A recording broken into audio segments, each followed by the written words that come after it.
respecto a lo que dice 2 Corintios 6:16 en la primera parte, como ustedes lo pueden ver, ¿y qué acuerdo hay entre el templo de Dios y los ídolos? Y esto es muy importante. ¿Cuál fue la causa de la división del reino de Israel después de Salomón? La causa fue la disolución del reino, fue que se dividió la idolatría. Y posteriormente recuerdan que el hijo de Ezequías, Roboam, una de las cosas que hizo fue fabricar altares de ídolos en el templo de Jehová, en ese templo que había sido dedicado exclusivamente para adorar a Jehová de los ejércitos, el Dios de Israel, el verdadero Dios y el único Dios. Como consecuencia se produce una invasión por causa de la idolatría.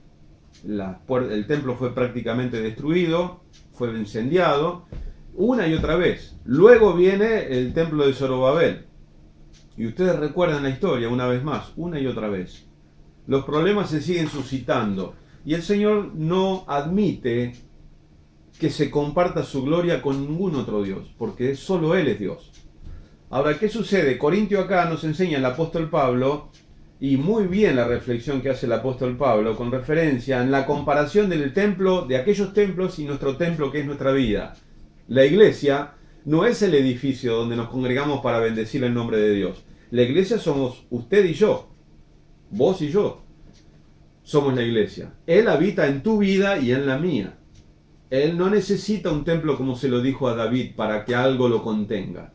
Él quiere morar directamente con aquel templo que Él creó. ¿Recuerdan Génesis al principio? Él creó a Adán. Y Él creó y diseñó ese templo a su manera y a su gusto. Él puso sus manos en tu vida y en la mía, mejor dicho, en la vida de Adán. Y sopló aliento de vida en la vida de Adán. Y ese fue el templo que Él escogió para habitar. Recuerdan que Él se paseaba al aire de la tarde en el huerto para hablar con Adán. Esa misma intención la quiere tener y siempre la quiso tener con su creación, con su criatura caída. El Señor Jesucristo vino a restaurar eso que se rompió por causa del pecado en el principio.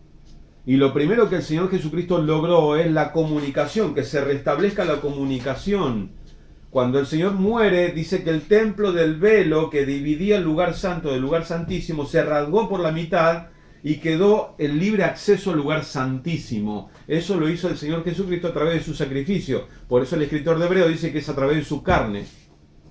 Es a través del sacrificio, ese velo que separaba el lugar santo del lugar santísimo, de la administración de los sacerdotes y del arca del pacto, ahora está libre acceso. Por eso dice, acerquémonos confiadamente al trono de la gracia, para hallar socorro, socorro oportuno al trono, al mismo Dios, a la misma presencia de Dios. Dice que ahora tenemos el camino nuevo y vivo que Él nos abrió a través de su sacrificio, acceso directo, administración directa a Dios, a nuestro Dios, al Todopoderoso. Y esto es gracias al sacrificio que Jesús hizo. O sea que tu vida y la mía es un sacerdocio, como dice Pedro, santo. Debemos ser aceptables en nuestro sacerdocio a Dios. Tenemos que ser aceptados por Dios en nuestro sacerdocio. Y acá Pablo nos enseña que no debe haber ídolos en tu vida y en la mía, en tu corazón, en tu vida, en tu templo. No puede haber ídolos. Y esos ídolos no necesariamente tiene que ser una estampita o alguna imagen que tengas en tu hogar o que la portes en tu cuerpo, como puede ser una medallita, qué sé yo, puede ser.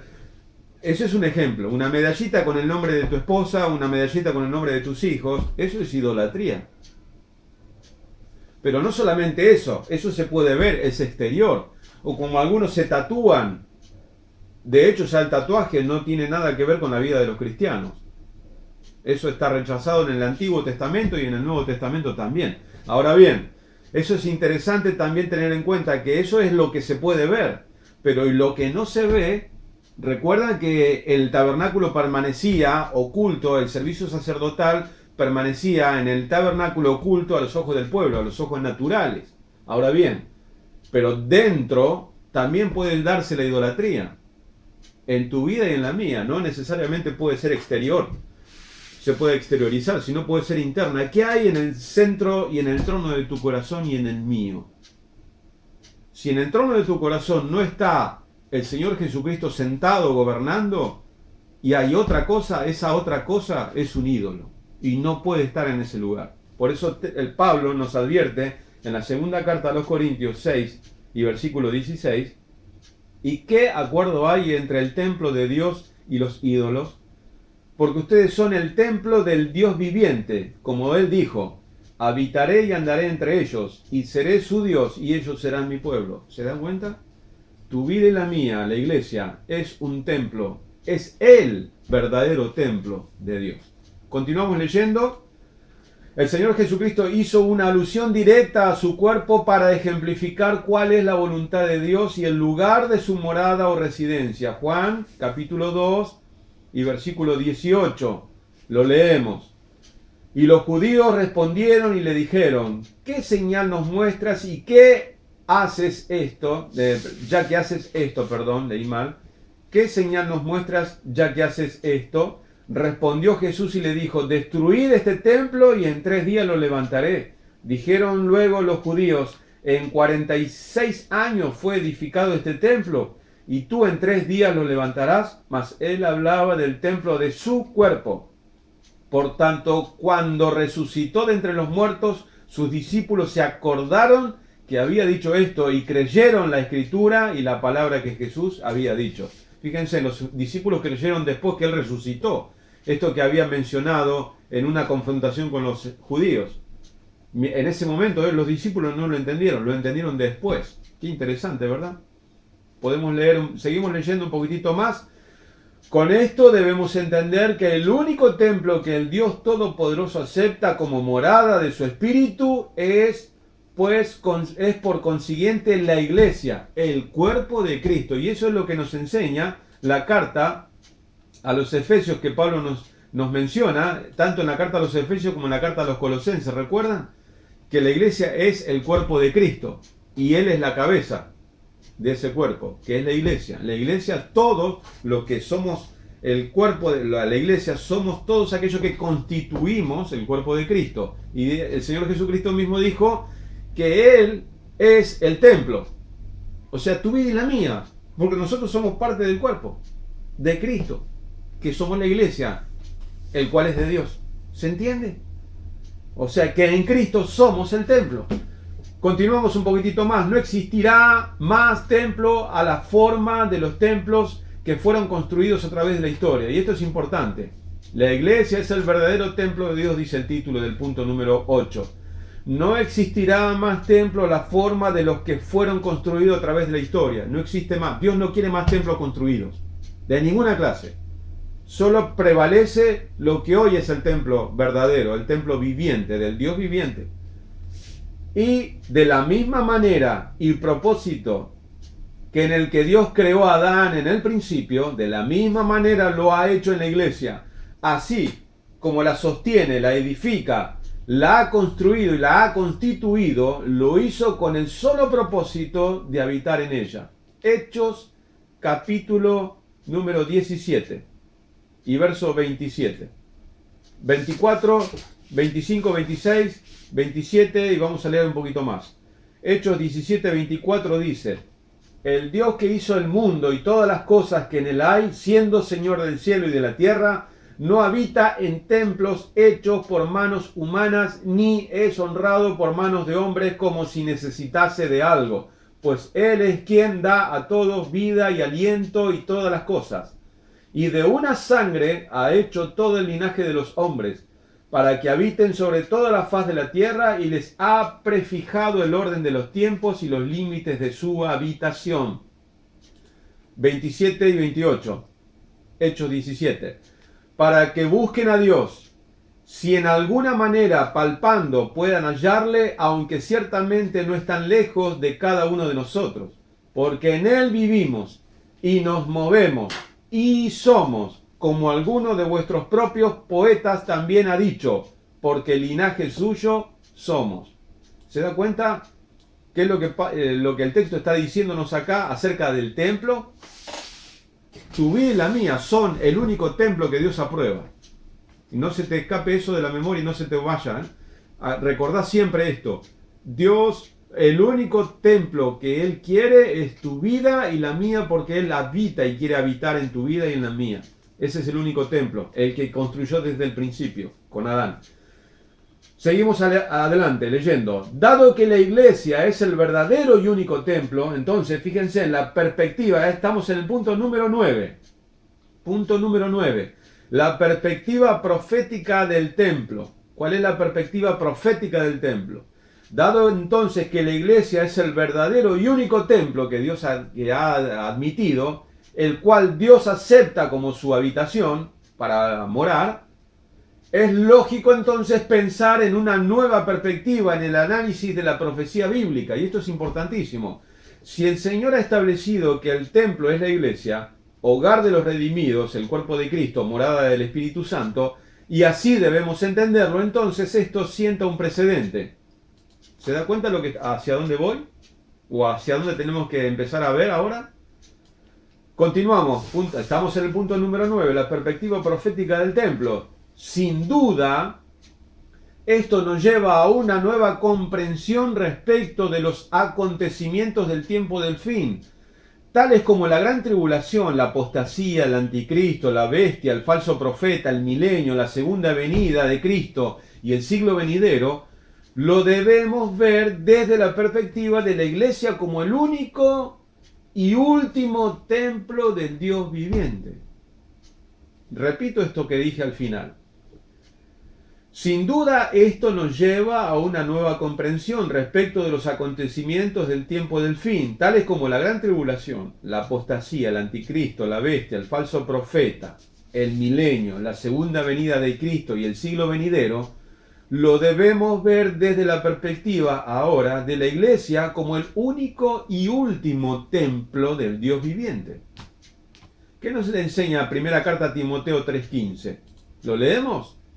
Muy conocido. Dice Pablo, le escribe a Timoteo, para que si tardo sepas cómo debes conducirte en la casa de Dios. ¿Y cuál es la casa de Dios? ¿Qué es la iglesia del Dios viviente? Columna y sostén, baluarte de la verdad en este mundo. ¿Se entiende? La analogía que estoy empleando, si el templo antiguo era la representación de la presencia de Dios en este mundo, en el pueblo de Israel, ahora la iglesia es la representación viva de Dios en este mundo, tu vida y la mía. Y en virtud de este entendimiento, entonces, esto cambia el paradigma. Ahora seguimos leyendo. Seguimos en el punto 9. El Señor llevó adelante un asombroso proceso de restauración a través de los milenios para cumplir así el mismo propósito que existió en Cristo desde el principio. La creación de un reino con Jesús como su único rey, habitando con los hijos del reino, con todos aquellos que fueron escogidos y predestinados antes de la fundación del mundo. Y esto nos lleva al último texto que nos convoca, Efesios 1:3 al 5. Y dice así, leemos, bendito sea el Dios y Padre de nuestro Señor Jesucristo, que nos bendijo con toda bendición espiritual en los lugares celestiales en Cristo, según nos escogió en Él antes de la fundación del mundo, para que fuésemos santos y sin mancha delante de Él en amor, habiéndonos predestinado para ser adoptados hijos suyos por medio de Jesucristo según el puro afecto de su voluntad. Y para terminar, ahora sí, con este texto que acabamos de leer, Efesios 1:3 al 5, esto estaba planeado desde antes de la fundación del mundo, mucho antes de la fundación del mundo. Fíjense, Dios siempre quiso habitar con nosotros, no tener un templo como fue en el pasado, donde tenía que ser ministrado por cierta cantidad de personas que habían sido designados para administrar el templo y no el pueblo, sino de ese pueblo había un conjunto de personas exclusivamente señaladas por Dios para administrar en el templo, y en el lugar santísimo solo entraba una solo, que era el sumo sacerdote de turno en el tiempo. Y él recibía los mandamientos y las órdenes y la ordenanza de Dios. Eso lo cambió todo nuestro Señor Jesucristo. Todo eso era figura, como dije hace un tiempo atrás. Todos los templos, todo lo que era profecía, la Torá, la ley, todo lo que señalaban y prefijaban y prefiguraban los templos y la ordenanza de los templos, el sacerdocio de Leví, todo apuntaba a un solo propósito, que era la persona de Jesús. El cumplimiento de todo eso que mencionaban el Antiguo Testamento se cumplió paso por paso, punto por punto, palabra por palabra, historia por historia, mandamiento por mandamiento en la vida de Jesús. Y Él es hoy por quien vivimos y solo a Él nos debemos. El templo concluyó, ya nosotros con la perspectiva que acabamos de ver en el capítulo número 9, la perspectiva profética del templo, ya dado que el último templo que Dios admite es la iglesia, que es tu vida y la mía, ya no tenemos que esperar la construcción de un nuevo templo. ¿Se entiende?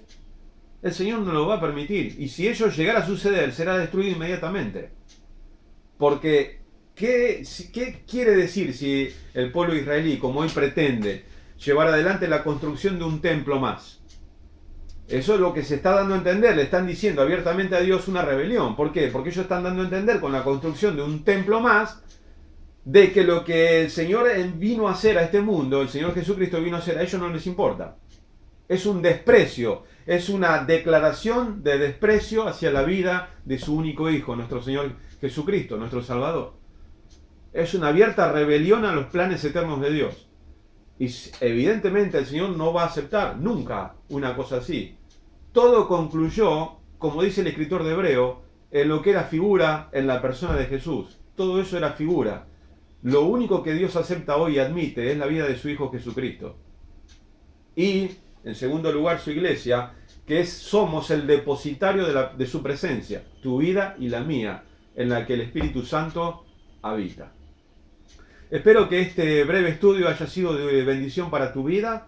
Espero, si desean hacerme llegar sus comentarios, opiniones. Evidentemente sé que no hay muchos hermanos, hay hermanos, mejor dicho, que no están de acuerdo con esta postura en la que yo tengo, pero creo humildemente que el Señor Jesucristo ha dejado establecido en su palabra que esta es una de las maneras apropiadas que el Señor admite que nosotros podamos comprender.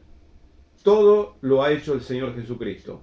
De ahí en más, lo único que nos queda es aguardar su segunda venida, porque los tiempos ya se han cumplido. Así que nos veremos, Dios mediante, en los próximos días con otro estudio, apasionante estudio de la palabra de Dios, y espero que haya sido de bendición para cada uno de aquellos que participó y pudo leer la palabra de Dios junto conmigo y con cada uno de los hermanos. El Señor les bendiga, el Señor los guarde y los proteja, y pronto podamos adorarle como lo hacíamos habitualmente. Que el Señor te bendiga.